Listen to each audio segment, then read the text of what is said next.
अरे देवर जी, यहाँ क्या कर रहे हैं? कुछ नहीं भाभी, जूते ये जूते किसके हैं? ये तो मंजू के हैं। क्यों? नहीं, बहुत अजीब किस्म के हैं, है ना? वो लड़की अजीब तरह की चीजें पसंद करती है।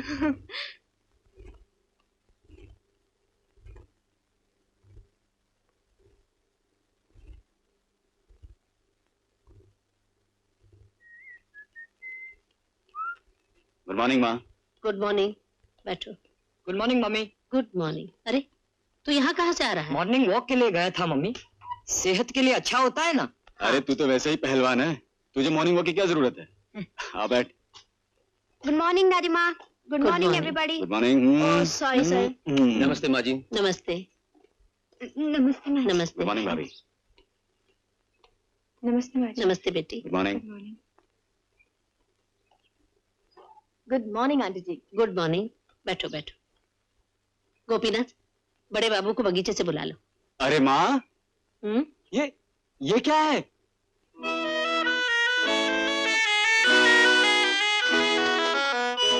किसके हो सकते हैं? ये तो किसी जानवर के पैर का निशान लगता है। क्या? बिल्कुल लोमड़ी जैसे, लेकिन किसी लेडीज हाइल जूते के निशान भी हो सकते हैं। मगर इस घर में कोई हाइल पहनता ही नहीं भैया। हाँ। मंजू दीदी, जरा यहाँ आइए। मैं? हाँ। अपने जूते दिखाइए। देखो। अरे ये तो तुम्हारे ही जूते के निशान है। लेकिन मेरे जूते तो बिल्कुल साफ है, इसमें कीचड़ कहाँ लगा हुआ है? शायद सुबह आप गार्डन से यहाँ आई गई होंगी। जी नहीं, सुबह से पहली बार नीचे उतर के आई हूँ। तो शायद आपका जूता खुद ब खुद कीचड़ लगा के यहाँ वहाँ घूम रहा होगा। क्या मतलब? मतलब कुछ नहीं मंजू दीदी, जिसके जूते के निशान है उसे ही साफ करने पड़ेंगे। क्यों माँ, ये हमारे घर का कायदा है। अरे अजीब कायदा है। ठीक है, अगर इस घर का यही कायदा है तो मैं साफ कर देती हूँ। गोपीनाथ, डस्टर लाओ। लाइए, मुझे दीजिए, मैं साफ कर देता हूँ। क्यों? मुझ पर इतनी मेहरबानी क्यों? और फिर इस घर का कायदा कानून? प्लीज प्लीज, इसलिए क्योंकि ये निशान मैंने बनाए थे।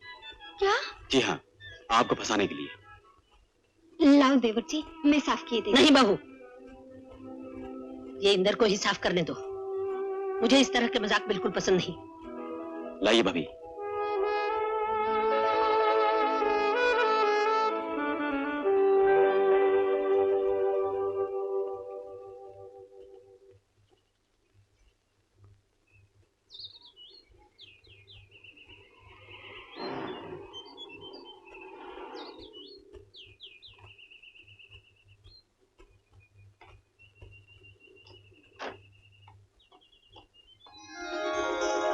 अरे आप यहाँ कैसे बैठी हैं?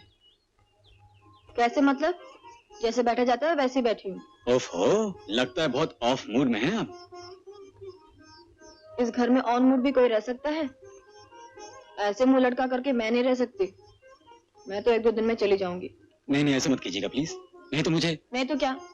बहुत बुरा लगेगा कि आप मेरी वजह से जा रही हैं। सच। अच्छा, कल से आप इतनी हमदर्दी क्यों दिखा रहे हैं? इतने शिवरलिस क्यों हो गए? कल सबके सामने मुझे बेइज्जत करने का इतना अच्छा मौका छोड़ दिया आपने। आपकी बेइज्जती करने का इरादा थोड़ा ही था, वो तो आपकी चाल का मैं जवाब देना चाहता था। जब देखा कि मामला बहुत सीरियस हो गया है तो अपनी चाल वापस ले ली। अच्छा एक बात बताइए, क्या शरारत करना बुरी बात है? अरे यही तो मैं आहिस्ता। ये तो मैं पूछना चाहती हूँ कि शरारत करना कोई बुरी चीज है क्या? आप लोग ऐसे रहते कैसे हैं बाबा? कोई खेल नहीं, कोई शरारत नहीं, इस तरह बंदे बंदे रहने में दम नहीं घुटता है? डिसिप्लिन को बंधन थोड़ी कहते हैं। लेकिन इतनी डिसिप्लिन क्या अच्छी लगती है? नहीं, बात यह है कि बचपन से आदत जो पड़ गई है। मुझे तो लगता है इस घर में सभी को आदत पड़ गई है। आप अगर साथ दें तो मैं आपको एक प्लान बताऊं। कैसा प्लान? आप किसी को बोलेंगे तो नहीं? नहीं। प्रॉमिस? प्रॉमिस। तो मिलाइए हाथ। तुम्हारे इंदर भैया कह रहे थे कि तुम्हें मॉडर्न म्यूजिक का बहुत शौक है। घबरा मत, मुझे भी है, लेकिन तुम तो सबके सामने सुन नहीं सकते। इस तरह चुपके चुपके म्यूजिक सुनना, इतना डिसिप्लिन, क्या तुम्हें अच्छा लगता है? अच्छा लगता है? क्या बताऊं मंजू दीदी, मैं तो आसमान में उड़ने वाली एक चिड़िया हूँ जो इस पिंजरे में बंद पड़ी है। कभी कभी जी चाहता है कि मैं इस कानून के पिंजरे को तोड़कर उड़ जाऊं।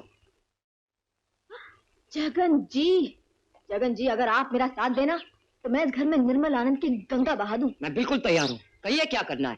पहले ये बताइए कि इस घर में किस किस की किस चीज में दिलचस्पी है। जैसे हमारा तुम्हारा म्यूजिक में है, आंटी जी की डिसिप्लिन और महिला समाज में है, अंकल जी की गार्डनिंग और फूल पत्ती में है। नहीं? हाँ, मुझे तो लगता है कि पप्पा को फूल पत्ती से ज्यादा दिलचस्पी खाद में है।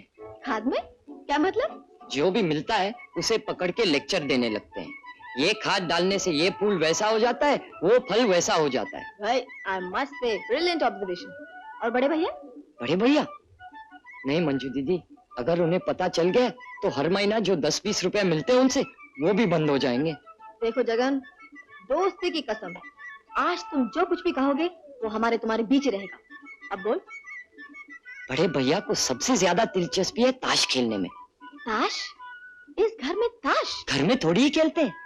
दफ्तर की छुट्टी हो जाने के बाद बड़े भैया के दफ्तर में मायकादा महफिल जमती है। चंदर भैया भी वहाँ पहुँचते हैं। जीजा जी? हाँ, वही तो बड़े भैया के ब्रिज में पार्टनर है। लेकिन तुम्हें ये सब कैसे मालूम हुआ? एक दिन मुझे 2-4 रुपए की जरूरत पड़ी।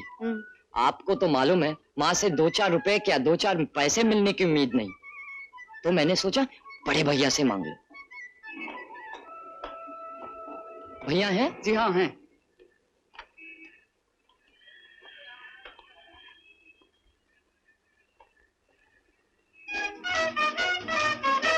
एस।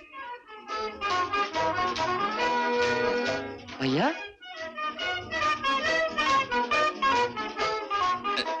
अरे जगन, तू इधर? क्या बात है?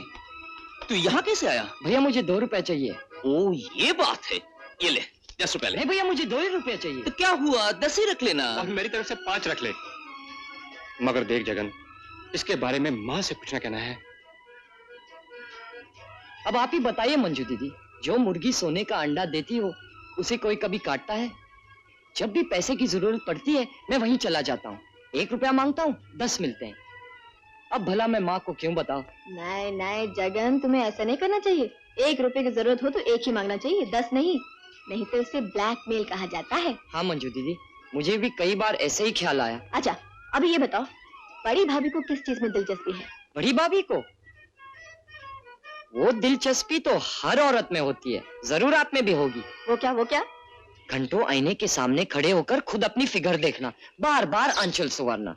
कभी कभी तो मैंने उन्हें आईने के सामने डांसिंग पोज बनाते हुए देखा। Dancing pose? हाँ, ऐसे वैसे।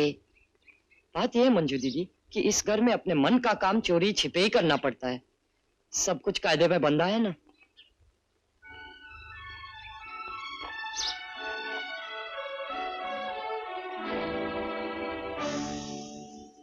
क्या सोच रही हैं आप? कायदा कायदा कायदा, हर चीज में कायदा। आखिर इसका फायदा? कायदा छोड़ के सोचो एक दिन। छोड़ के नहीं, तोड़ के एक हाँ दिन। हाँ, वही तो।